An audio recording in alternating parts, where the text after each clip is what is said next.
నారాయణసమారంభాం వ్యాసశంకరమధ్యమాం అస్మదాచార్యపర్యంతాం వందే గురుపరంపరాం. శారదాం భోజవదనావదనాం భుజే సర్వదా అస్మాకం సన్నిధిం సన్నిధిక్రియాత్. శ్రీమాత్రే నమః. శివాయ గురవే నమః. ఈరోజు మనం ఈ వీడియోలో మార్చి నెలలో అమావాస్య సమయంలో మనకి ఏర్పడబోయే షష్ఠగ్రహ కూటమి, కొంత సమయం పాటు షష్ఠగ్రహ కూటమి ఏర్పడుతుంది. అది ఏర్పడేది కూడా సంవత్సరాది సమయంలోనే ఏర్పడుతూ ఉన్నది. దాని వలన ఏ రాశుల వారికి ఎటువంటి ఫలితం ఉండవచ్చు అనేది సూచనాప్రాయంగా ప్రధానంగా మనం చూసుకునే ప్రయత్నం చేద్దాం. ముందు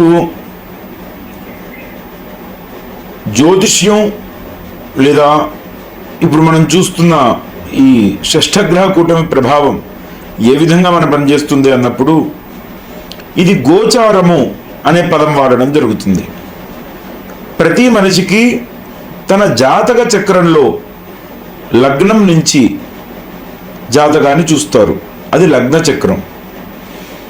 అలా కాకుండా మనిషి యొక్కటువంటి రాశి నుంచి స్థానాలని గణించి చెప్పబడేది ఒక రకంగా గోచార చక్రం. అంటే ఆయన రాశి నుంచి ఈ సమయంలో ఏ గ్రహాలు ఎక్కడెక్కడ ఉన్నాయి, తద్వారా ఈయన ఏ ఫలితాలు పొందవచ్చు అనేది చెప్పడం అనేది ప్రధానంగా జరుగుతుంది. గోచార వశాత్తు చెప్పేది జరుగుతుంది, కానీ కొన్నిసార్లు వాళ్ళ లగ్న చక్రంలో గనక గోచారంలో అశుభ ఫలితాలు ఇచ్చేట్టుగా గ్రహం ఉన్నా, వీళ్ళ లగ్న చక్రంలో శుభం ఇచ్చేవాడిగా గ్రహం ఉన్నట్లయితే గనక ఆ ఫలితంలో కొద్దిగా మార్పులు కూడా ఉండవచ్చు. కానీ జ్యోతిష్యం అంటే ఏంటి అర్థం? జ్యోతి అంటే దీపం. దీపం ఎవడికి అవసరం? ఎవడైతే చీకట్లో ఉంటాడో వాడికి దీపం అవసరం. పూర్తి వెలుతురులో ఉన్నవాడికి దీపంతో ప్రయోజనం లేదు, అది ఉన్నా లేకపోయినా ఉపయోగం లేదు.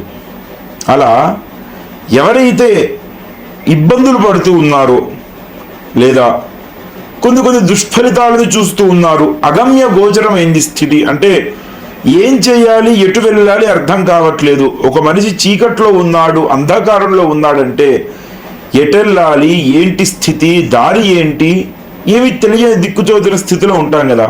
అలా జీవితంలో కూడా అంధకారం ఏర్పడ్డది అన్న సమయంలో ఆ చీకట్లో ఒక చిన్న దీపం ఉన్నట్టయితే గనక ఆ చిన్న దీపం మీకు ఇంటి వరకు వెళ్ళే దారిని పూర్తిగా చూపించకపోవచ్చు, అలా అని అక్కడే ఉండడానికి కూడా అదైతే మీకు ఇబ్బంది పెట్టదు కదా.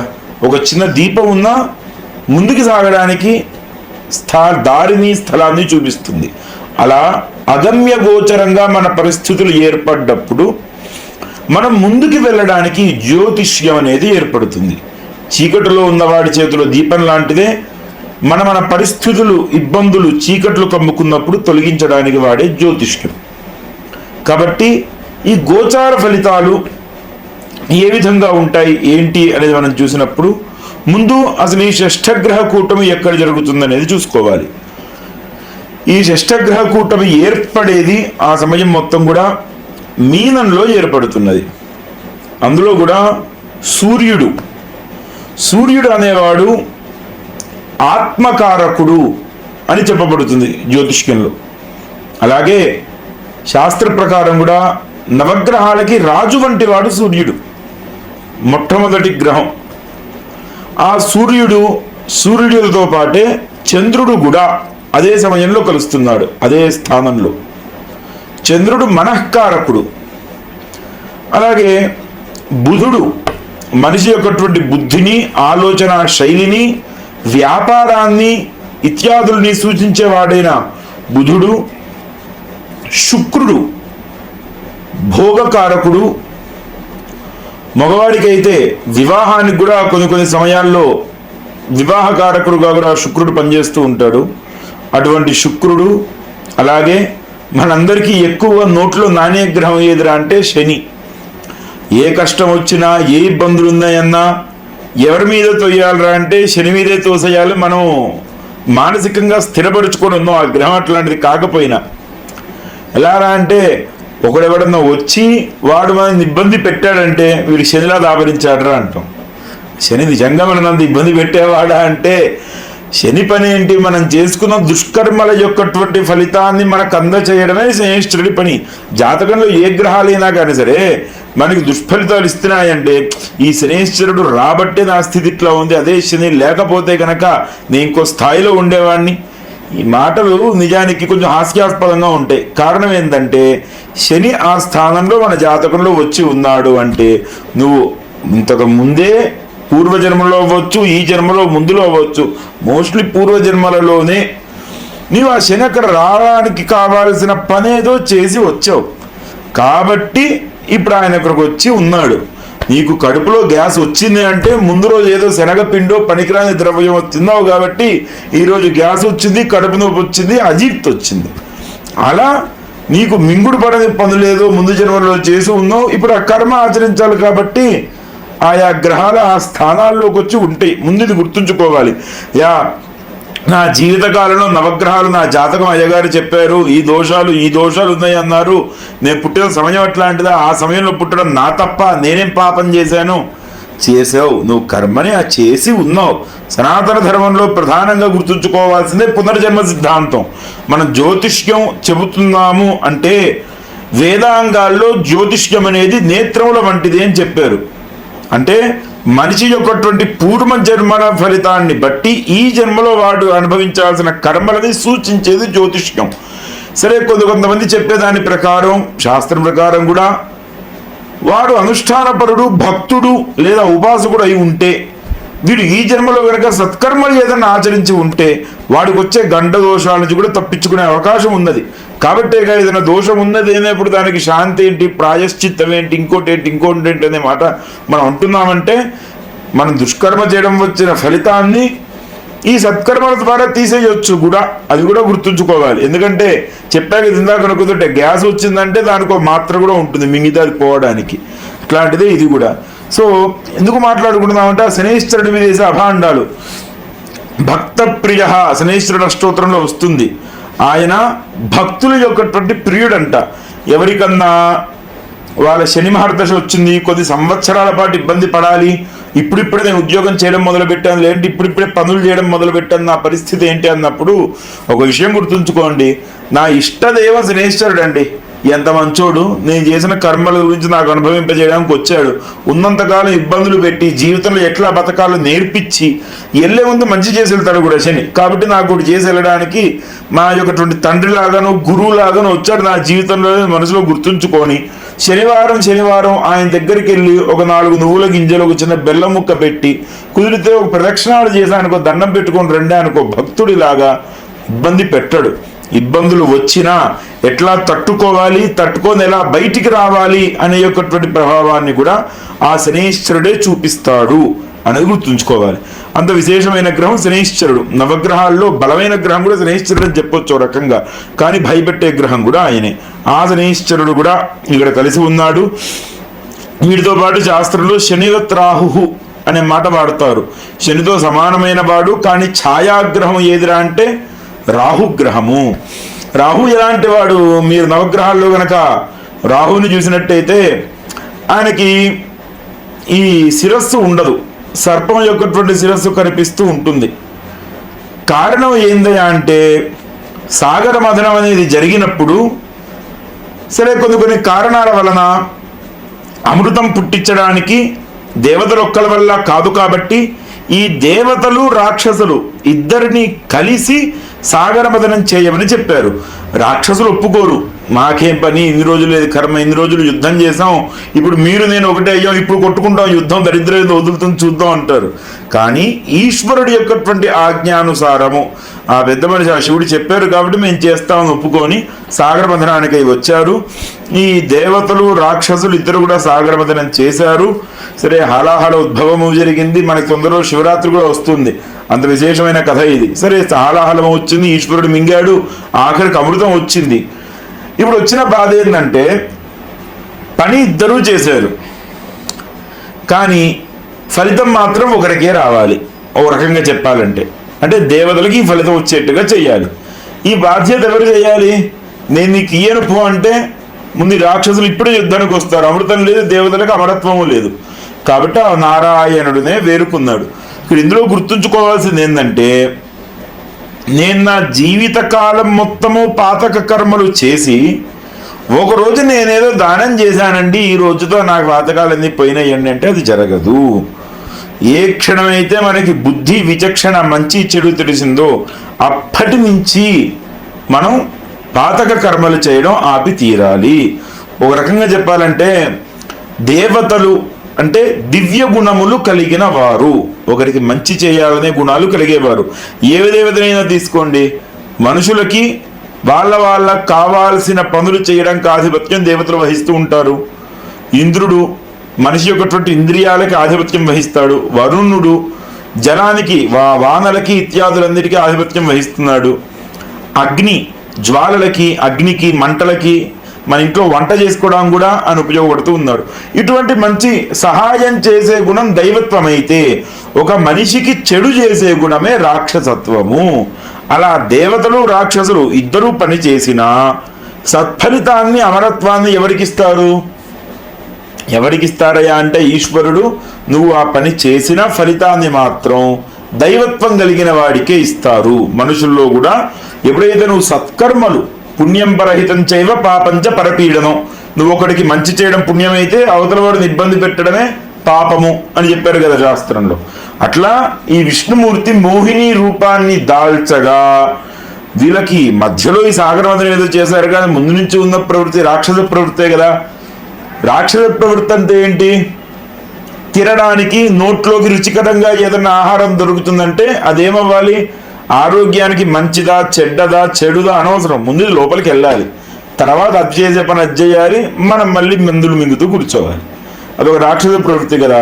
వీళ్ళ కంటికి ఇంపుగా, చూడడానికి అందంగా ఏదైనా కనిపిస్తే, ద్రవ్యం అనండి, ఆభరణము, ఇల్లు, స్త్రీ ఏదైనా కనిపిస్తే వాళ్ళు దాన్ని అనుభవించాలి.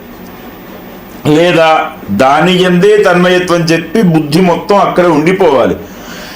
వీడు చదివితే బాగుపడతాడు, చదవడానికి సమయం ఉంది, వీడిని చదవనీయకుండా ఆకర్షిస్తూ పక్కనేదో వచ్చింది, ఈ చదవడు బాగుపడడు, ఆ పక్కన దాన్ని చూస్తూ కూర్చుంటాడు. అదే రాక్షస ప్రవృత్తి, అదే బుద్ధి చాంచల్యత. ఆ రకంగా విష్ణుమూర్తి ఉద్భవించినప్పుడు ఈయన మోహిని రూపంలో రాక్షసులను మోహింపజేసి దేవదానవులకి అమృతాన్ని పంచినప్పుడు ఒకే ఒక్క రాక్షసుడు మాత్రం దేవతల్లో వచ్చి కూర్చున్నాడు. వీడు రాక్షసుడైనా వీడికి ఏమైంది? జ్ఞానం ఉంది కదా. ఆ జ్ఞానం కారణం చేత దేవతల్లోకి వచ్చి కూర్చున్నాడు. మాటే ఒక సభలో కూర్చున్నప్పుడు లేచి వెళ్ళిపోమడం పనికిరాదు. ఎవరైనా కానీ సరే, ఈ మధ్య కాలంలో బంధువులు వస్తే నువ్వు పైకి ఆలు కూర్చుంటారు, ఈ స్థానం నీది కాదు, ఇది ముందు ఆలోచించాలి, వచ్చాక లేపడానికి లేదని ఆ రాహుకి కూడా అమృతం ఇయ్యగా ఆ రాహు అమృతాన్ని సేవిస్తాడు.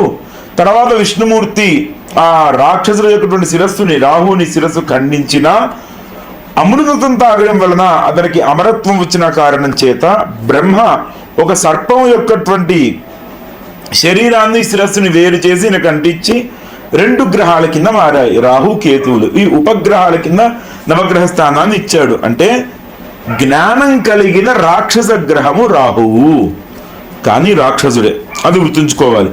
ఈయన జ్ఞానం కేతువు కింద పక్కన ఉంది, ఈ రాహు మాత్రం రాక్షసుడి కిందనే మిగిలి ఉన్నాడు. అటువంటి రాహు ఈ గ్రహాలన్నీ కలిసి ఒక స్థానంలో ఒక రోజు, అది కూడా సంవత్సరాది రోజు కలిసి ఉన్నాయి. అదే షష్ఠగ్రహ కూటమి కింద కలిసి ఉంది. తత్ఫలితాలు ఏంటి అనేది మనం తర్వాత వీడియోలో తెలుసుకుందాం. శుభం భవతు. శ్రీమాత్రే నమః. వృశ్చిక రాశి వారికి ఈ యొక్కటువంటి ఫలితాలు ఎలా ఉంటాయి అనేది మనం తెలుసుకునే ప్రయత్నం చేద్దాం. ఏ ఫలితాలు? ఇప్పుడు మనకి షష్ఠగ్రహ కూటమి ఏదైతే ఏర్పడుతూ ఉన్నదో తద్వారా వృశ్చిక రాశి వారికి ఉండే ఫలితాలు.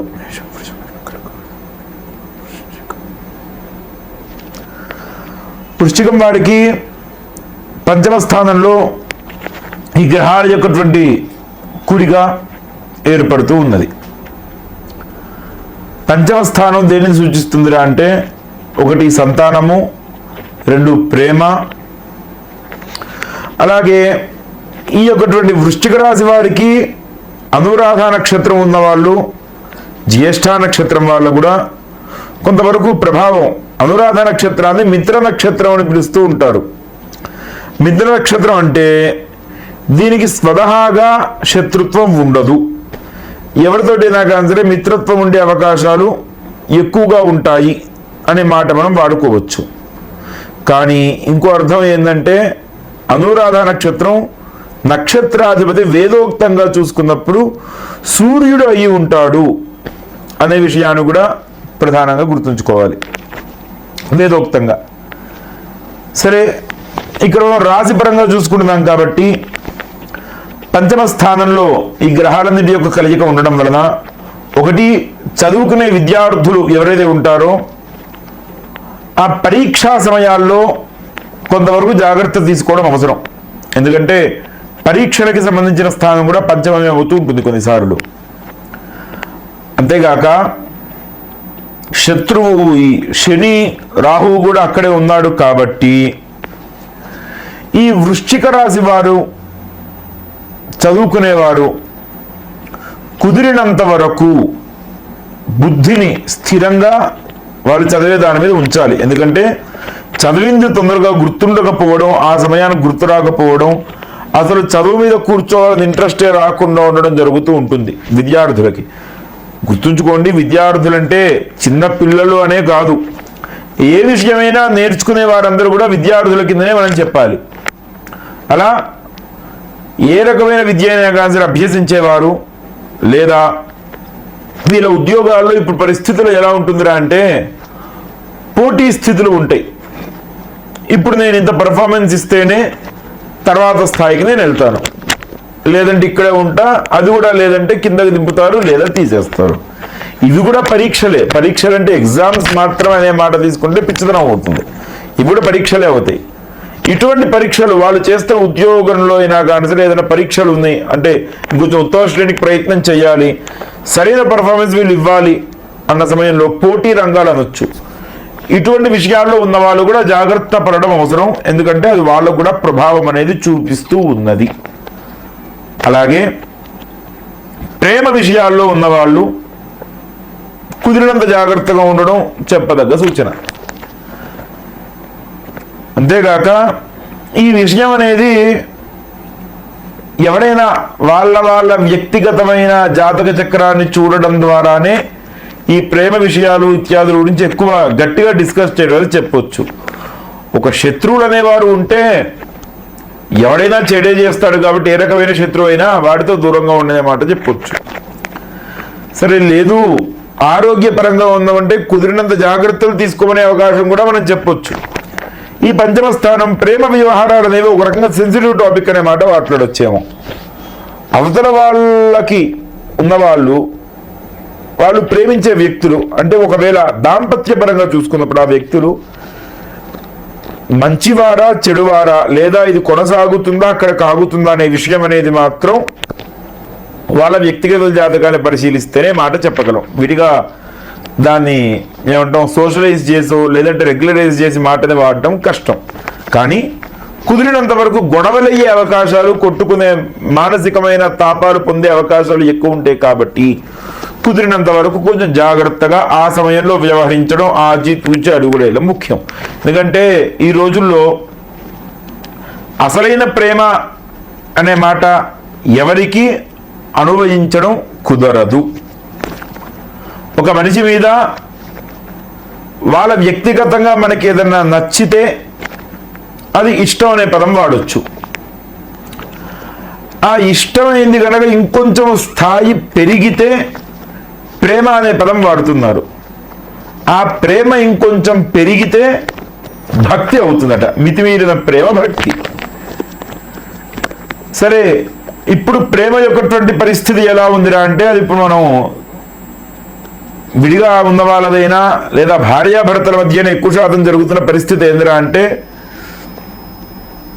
ఇప్పుడు సమయానికి చేస్తాన పని చేయలేకపోయినా లేదంటే కుదరకపోయినా అనే మాట ఎదురా అంటే నీకు నా మీద ప్రేమ లేదు. మీకు కావాల్సిన పనులు చేయడం, అవసరమైనప్పుడు అవసరమైనది చేయడం, ఇది ప్రేమ కాదు కదా. కావాల్సింది చేయడమే ప్రేమ అయితే ఈ తల్లిదండ్రులు ఎక్స్పెక్ట్ చేసినంత మార్కులు కొడుకులు తెచ్చుకోలేదు కాబట్టి వీడిని ప్రేమించడం వృధాన్ని తీసుకెళ్లి ఏ చెరువుల్లోనే ఎత్తేస్తే గోలు వదిలిపోయేది కదా. వాళ్ళు అలా చేయలేదు కదా. ఎందుకంటే స్వచ్ఛమైన ప్రేమకు సంబంధించిన ఉదాహరణ చెప్పాలంటే నేను తల్లిదండ్రులకు సంబంధించిన ప్రేమ జోలికే వెళుతూ ఉంటా, లేదా ఒక గురువుకి వాళ్ళ శిష్యుల మీద ఉండే ప్రేమ గురించే చెప్పాల్సిన మాటకు వస్తా. మిగతా వాళ్ళ ప్రేమ నిర్ణయించడం కష్టం. ఎవరికి వాళ్ళకే వాళ్ళ ప్రేమ స్వచ్ఛమైనది, ఎవరికి వాళ్ళకే అవతల ప్రేమ చులకన. వాడు తీసుకెళ్తున్న అమ్మాయిని నడిస్తే అలిసిపోతున్నని బండిలో పెట్రోల్ లేకపోయినా ఎక్కించి కూర్చోబెట్టి నెట్టుకుంటూ వెళితే వీడిది ప్రేమ. అదే అవతల వాడు ఒక అమ్మాయిని బండి మీద కూర్చోబెట్టి నెట్టుకుంటూ వెళ్తే పిచ్చితనం. ఎవడి ప్రేమ వాడికి గొప్పది. ఈ విషయం గురించి ఎక్కువ డిస్కస్ చేసే కొద్దీ ఏమంటారు, ఇది కొంచెం కాంట్రవర్షియల్ టాపిక్గా మారుతుంది తప్ప వేరే రకంగా ఉండదు. అదే నేను ఒక ప్రేమకి వ్యతిరేకను ఇంకోటి రకమైన భావనలోకి వెళ్తూ ఉంటారు కాబట్టి దాని గురించి ఎక్కువ చర్చించను. ఇది ఎవరికి వాళ్ళు పర్సనల్గా చెక్ చేసుకున్నప్పుడే చెప్పగలం. కానీ ఈ ప్రేమికులు అటువంటి వాటికి దూరంగా ఉండడం చెప్పదగ్గ సూచన. అలాగే కొంచెం గొడవలు పడకుండా జాగ్రత్త వహించడం ముఖ్యము. సంతానం కోసం ప్రయత్నం చేసేవాడు కూడా లేదా గర్భిణీలుగా ఉన్న స్త్రీలు కూడా కుదిరినన్ని జాగ్రత్తలు తీసుకోవాలి. ఎప్పుడైనా దగ్గర గర్భిణిగా ఉన్న స్త్రీ వచ్చినప్పుడు నేను వాళ్ళకి చెప్పే సూచన ఏంటంటే కుదిరినంత వరకు పెద్దవాళ్ళు చెప్పిన మాట వినండి. ఎందుకంటే వాళ్ళు ఆల్రెడీ గర్భధారణ చేసి మిమ్మల్ని కని ఉన్నారు కాబట్టి వాళ్ళకి అప్పుడుండే కాంప్లికేషన్స్, అప్పుడుండే ఇబ్బందులు తెలుసు. చాదస్తం మాటలన్నీ చెబుతూ ఉంటారు, ఇవన్నీ విననక్కర్లా. అట్లాంటి వాటి జోలికి వెళ్ళకండి. మీకు తెలియనిది చాదస్తం కాదు, తెలియనిది పిచ్చితనం కాదు.